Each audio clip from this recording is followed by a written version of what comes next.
नमस्कार साथियों, स्वागत है आपका मेरे एक बार फिर से यूट्यूब चैनल पर। दोस्तों, आज हम बात करने जा रहे हैं अपने आरआरबी ग्रुप डी एग्ज़ाम के बारे में। दोस्तों, आपको पता होगा कि आरआरबी ग्रुप डी के एग्ज़ाम स्टार्ट हो गए हैं। तो मेरा पेपर 27 नवंबर को शिफ्ट 2 में था और मेरा एग्ज़ाम सेंटर आगरा में था, जो कि कुबेरपुर में था, देव टेक्निकल कॉलेज करके। तो सबसे पहले बात करते हैं कि मेरा एग्ज़ाम कैसा हुआ।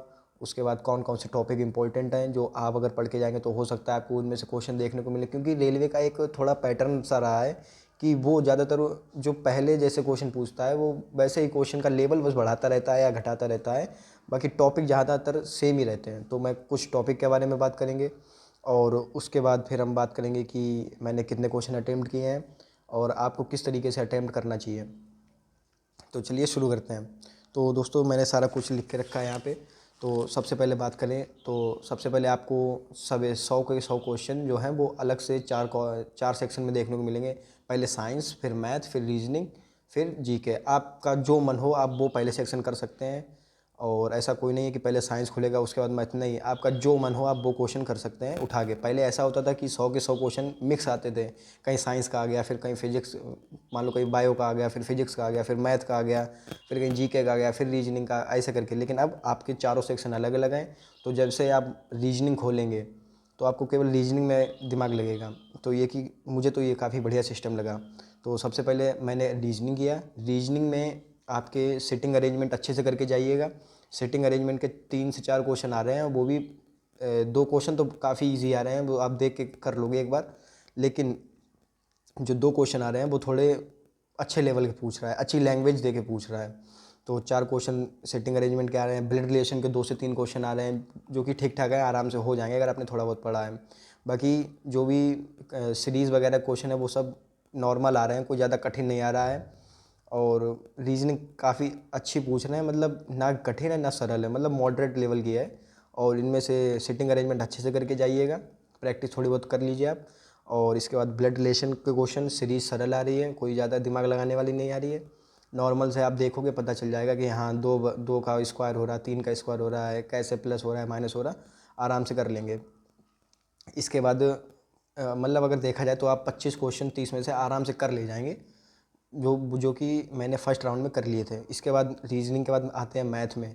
तो मैथ आपकी इजी ही पूछी जा रही है, मैथ कोई ज़्यादा कठिन नहीं पूछी जा रही है। मैथ काफ़ी इजी पूछ रहे हैं, कोई ज़्यादा हार्ड नहीं है, सारे क्वेश्चन आपके पढ़े हुए आएंगे।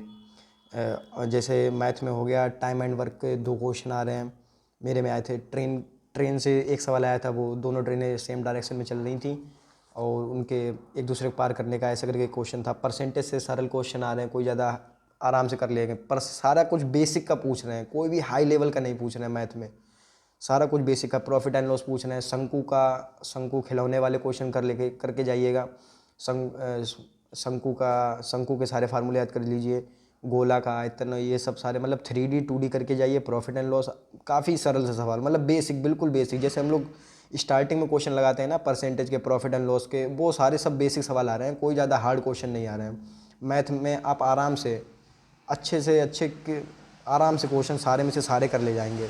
तो मैंने मैथ में किए थे 25 में से 24 क्वेश्चन और मैंने रीजनिंग में किए हैं 30 में से 30 क्वेश्चन किए हैं। जहाँ तक मुझे उम्मीद है मैथ और रीजनिंग में मेरा कोई भी क्वेश्चन गलत नहीं होगा। और इसके बाद बात करते हैं, फिर मैंने जीके खोला।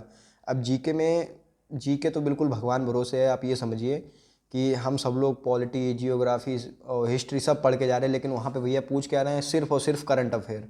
मतलब क्या बताएं भैया, 15 कम से कम 14-15 सवाल तो करंट अफेयर्स के होंगे, जिनमें से केवल मेरे पढ़े हुए का जो थोड़ी बहुत नज़र में रहते हैं वो सवाल केवल 3 से 4 सवाल थे, जो नॉर्मली हम लोग जैसे वन तारा के बारे में पूछ लिया था और पीएम मोदी से रिलेटेड 1-2 चीज़ें पूछ ली थी। तो बस, बाकी पूरा करंट अफेयर भर भर के दे रहे हैं। ना तो कोई ये पूछ रहे हैं हिस्ट्री से कोई सवाल पूछ रहे हैं, ना पॉलिटी से कोई आर्टिकल वगैरह कुछ नहीं आया था। और इसके बाद फिर हमने खोली साइंस। साइंस में देखिए, साइंस में अगर आप के पास टाइम है तो आप बायोलॉजी अच्छे से पढ़ लीजिए, क्योंकि मेरे में बायोलॉजी के क्वेश्चन कम से कम 8 से 9 क्वेश्चन थे। और बायोलॉजी में आप सेल्स, कोशिका का बहुत अच्छे से पढ़िए, डीएनए आरएनए पढ़िए, और इसके बाद मेंडल के प्रयोग पढ़िए, आनुवांशिकता के नियम पढ़िए। सेल्स तो बता ही दिया। अब मटर के बारे में पढ़ लीजिए, जो मटर के ऊपर उन्होंने प्रयोग किए थे। मेंडल के हो गए नियम, डीएनए आरएनए हो गया, पादप कोशिका हो गया, कोशिका झिल्ली के बारे में, कोशिका भित्ति के बारे में, और फ्लोएम, जाइलम, इनके बारे में पढ़ लीजिए तो आपको काफ़ी मदद हो सकती है। मतलब ये टॉपिक आप करके जाइएगा। और केमिस्ट्री में आपके एक दो क्वेश्चन वो उससे थे, अभिक्रिया से थे, और बाकी केमिस्ट्री भी इजी थी। और अगर फिजिक्स की बात करें तो फिजिक्स में आपको दर्पण लेंस अच्छे से करके जाइएगा और चुंबक का अच्छे से करके जाइएगा। बाकी सब सरल ही आ रहा है। साइंस जहाँ तक है आप अच्छे से कर लेंगे, 15 से 20 क्वेश्चन आप आराम से कर ले जाएंगे अगर आपने पढ़ी है। बाकी ओवरऑल पेपर का लेवल बताएं तो मैथ, रीजनिंग मतलब इजी टू मॉडरेट है, साइंस भी इजी है, लेकिन जो जीके है ना उसमें सबकी क्लास लगेगी। मतलब जीके में कुछ पूछ ही नहीं रहे, सिर्फ और सिर्फ करंट अफेयर ने सबका दिमाग ख़राब कर दिया। और बाकी मैंने मैथ में आपको बता ही दिया है कि बस परसेंटेज और नॉर्मल 2D 3D फार्मूले। अलजेब्रा का कोई क्वेश्चन नहीं था, लेकिन फिर भी आप अलजेब्रा के कुछ फार्मूले, और ट्रिग्नोमेट्री का एक काफ़ी आसान सा क्वेश्चन था, उसमें 45 की वैल्यू रख के बस आंसर आ गया था उसका। ऐसे करके मतलब काफ़ी मतलब सही पेपर आ रहा है। अगर आप मैथ और रीजनिंग में 55 क्वेश्चन है तो 55 में से 50 तो आप कर ले जाएंगे आराम से, बड़े आराम से। बाकी जो 4 से 5 क्वेश्चन है वो उसमें टाइम लगेगा आपको।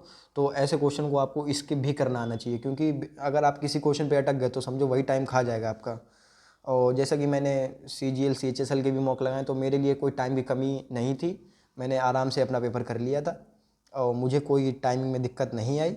बस ये है कि थोड़ा मैंने जीके में तुक्के लगा दिए हैं ज़्यादा, तो मुझे थोड़ा इसका डर है कि मैं माइनस मार्किंग में ना रह जाऊँ, क्योंकि मैंने लगभग 85 क्वेश्चन अटैम्प्ट कर दिए हैं। और जिसमें से जीएस में से मैंने 17 से 18 क्वेश्चन किए हैं, जिसमें से मुझे केवल 8 या 9 क्वेश्चन आते थे बस।